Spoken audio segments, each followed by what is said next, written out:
देख रहे हैं नेटवर्क 33 राजकुमार के साथ। तो चलिए पढ़ते हैं आज की कहानी की ओर। दोस्तों, उस रात हमारी गाड़ी अगरतला हाईवे पर अचानक ही बंद पड़ गई थी और हम चारों दोस्त अगरतला के हाईवे पर फंस गए। फिर जब मदद के लिए आसपास देखा तो हमने पाया कि दूर दूर तक किसी तरह की कोई हलचल नहीं है। बीच बीच में इक्का दुक्का गाड़ी गुजरती थी पर उनसे कोई मदद नहीं मिली। देखते ही देखते 11 से 12 और 12 से 1 बज गया और 2 घंटे बर्बाद करने के बाद कौशल ने कहा, यहाँ बैठे रहने से कुछ नहीं होगा, चलो आगे चलकर देखते हैं, शायद कोई मदद मिल जाए। कौशल की बात तो सही थी पर रात के अंधेरे में गुजरते सन्नाटे ने हमारी हिम्मत तोड़ दी थी और यही कारण था कि हम पिछले 2 घंटे से मदद की उम्मीद में वहाँ से हिले ही नहीं। फिर ना चाहते हुए भी मैंने कौशल से कहा, चल फिर चलते हैं। और ये बोलकर मैं और कौशल दीपेश और कनिका को गाड़ी के पास छोड़कर मदद के लिए चल पड़े। तकरीबन 20 से 25 मिनट चलने के बाद भी हमारे हाथ में रात का अंधेरा और गूंजता हुआ सन्नाटा ही लगा। मैंने कौशल से कहा भी, भाई लगता नहीं यहाँ दूर दूर तक कोई मदद मिलेगी, चल वापस लौट कर चलते हैं। मैंने अभी इतना कहा ही था कि कौशल ने कहा, भाई वहाँ वो भीड़ कैसी है। फिर जब मैंने उस तरफ देखा तो मैंने पाया कि बहुत से लोग एक कतार में खड़े हैं। पहले तो समझ में नहीं आया कि वो किस चीज़ की कतार है, पर जब मैं कौशल के साथ उन लोगों के पास पहुंचा तो मैंने पाया कि वो सारे एक शरबत वाले की रेहड़ी के आगे कतार लगाए खड़े हैं। तभी कौशल उस रेहड़ी वाले के पास जाते बोला, अरे वो भाई साहब, पीछे हमारी गाड़ी खराब हो गई है, यहाँ कोई आसपास में मैकेनिक मिल जाएगा। पर उस रेहड़ी वाले ने कौशल को कोई जवाब नहीं दिया। तभी कौशल को लगा कि शायद उसने उसकी बात पर ध्यान ही नहीं दिया, इसलिए कौशल ने उससे दोबारा पूछा, पर इस बार भी उस रेहड़ी वाले ने कोई जवाब ही नहीं दिया। इसी बीच मैंने गौर किया कि कतार यानी लाइन में लगे लोग कुछ अजीब से हैं, सभी के सिर नीचे की तरफ झुके हुए हैं। मैं अभी लाइन में खड़े लोगों को ही देख रहा था कि तभी कौशल ने कहा, यार ये शरबत वाला तो कुछ बताने को तैयार ही नहीं लगता है पहले शरबत पीना होगा तभी ये कुछ बताएगा। और ये बोलकर कौशल भी उस कतार में जाकर खड़ा हो गया। पर मुझे लगा कि यहाँ से निकलने में ही भलाई है। तभी मैं आहिस्ते से कौशल के पास गया और उसके कान में धीरे से बोला, भाई मुझे कुछ ठीक नहीं लग रहा है, चल निकलते हैं यहाँ से। पर मेरी बात सुनने के बाद भी कौशल चुपचाप कतार में ही खड़ा रहा। फिर जब मैंने कौशल का हाथ पकड़कर उसे खींचने की कोशिश की तो उसने मुझे इतनी जोर से धक्का मारा कि मैं बहुत दूर जा गिरा। मैं गुस्से से चीखते उठा और कौशल पर भड़कते बोला, पागल हो गया क्या। मैंने अभी इतना बोला ही था कि तभी मैंने नोटिस किया कि कौशल भी कतार में लगे बाकी लोगों की तरह अपना सिर नीचे झुकाए खड़ा है और वहीं वो शरबत वाला मुझे देखकर मुस्कुराए जा रहा है। उस गुलाबी शरबत वाले की वो डरावनी मुस्कान देखकर मैं इतना ज़्यादा डर गया कि मैं वहाँ से भाग खड़ा हुआ और भागते भागते वापस अपनी गाड़ी के पास पहुँचा, जहाँ कनिका और दीपेश किसी सरदार जी से बात कर रहे थे। जैसे दीपेश की नज़र मेरे पर पड़ी तो दीपेश मेरे पास आते हुए बोला, क्या हुआ भाई, इतना डरा हुआ क्यों है, और कौशल कहाँ है। मैं अभी हाफ ही रहा था कि तभी उस सरदार ने कहा, कहीं तुम्हारा दोस्त गुलाबी शरबत पीने तो नहीं बैठ गया। उसकी बात सुनते ही मैं उसकी तरफ हैरानी भरी नज़रों से देखते बोला, आपको कैसे पता। मेरे इतना कहते ही सरदार जी एकदम से गंभीर हो गए और फिर भारी आवाज़ में सरदार जी ने कहा, अब तुम्हारे दोस्त के पास सिर्फ आज रात भर का वक्त बचा है, सुबह होते ही वो मर जाएगा। सरदार जी के इतना कहते ही कनिका एकदम से बोल पड़े, सरदार जी आप ये क्या कह रहे हो, आपको ऐसी बातें नहीं करनी चाहिए, वैसे भी आपको कैसे पता कि हमारा दोस्त मर जाएगा। इस पर उस सरदार जी ने आगे बताते हुए कहा, आज से तकरीबन 3 साल पहले मैं और मेरा खलासी इसी हाईवे से 18 पहियों वाली ट्रक जो कि ओवरलोड थी, हम उसे लेकर जा रहे थे। हम पहले 2 दिन का सफ़र तय कर चुके थे और अभी भी 1 दिन का सफ़र बाकी था। सब कुछ सही और वक्त पर हो रहा था। फिर जब हम अगरतला के इस हाईवे पर पहुंचे तो मैंने कुछ देर के लिए ट्रक को हाईवे के किनारे पर लगा दिया। दरअसल मेरी आंखों में बहुत तेज दर्द हो रहा था और उस वक्त तक दर्द इतना बढ़ चुका था कि अब बर्दाश्त से बाहर था। लिहाजा मैं ट्रक को साइड में लगाकर कुछ देर के लिए ट्रक में ही लेट गया। फिर जब कुछ देर के बाद जब मैं उठा तो आंखों को थोड़ा आराम तो मिल गया था, पर मेरा खलासी जितेंद्र ट्रक से गायब था। मैंने जितेंद्र को बहुत आवाज़ दी पर उसका कोई पता नहीं चला।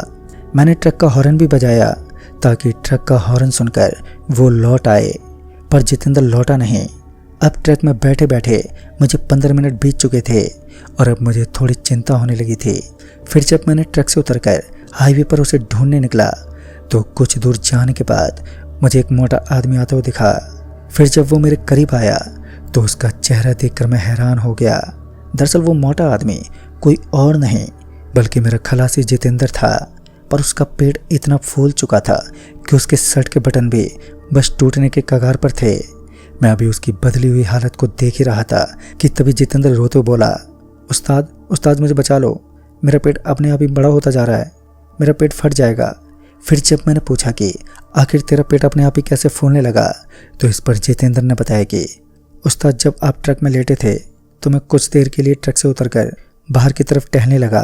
तभी टहलते हुए मेरी नज़र एक रेडी वाले पर पड़ी जो कुछ बेच रहा था।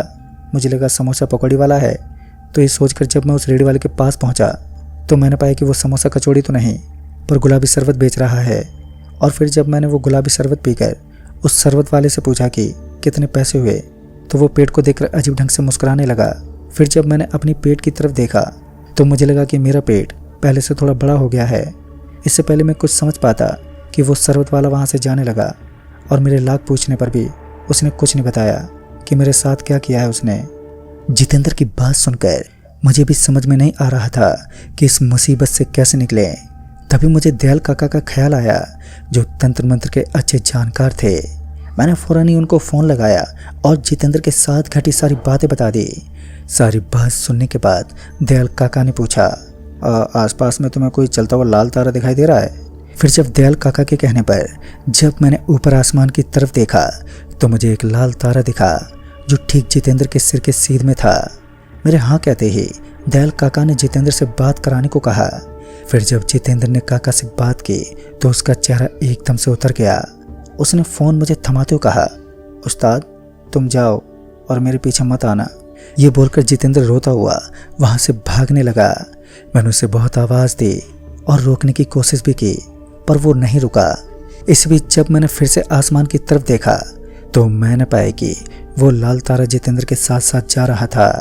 मैंने दयाल काका को दोबारा फ़ोन लगाया ये जानने के लिए कि आखिर उन्होंने जितेंद्र को क्या बताया, पर जब काका से बात हुई तो उन्होंने मुझे इतना बताया कि तुम चुपचाप वहाँ से निकल जाओ और बीच में कहीं रुकना नहीं।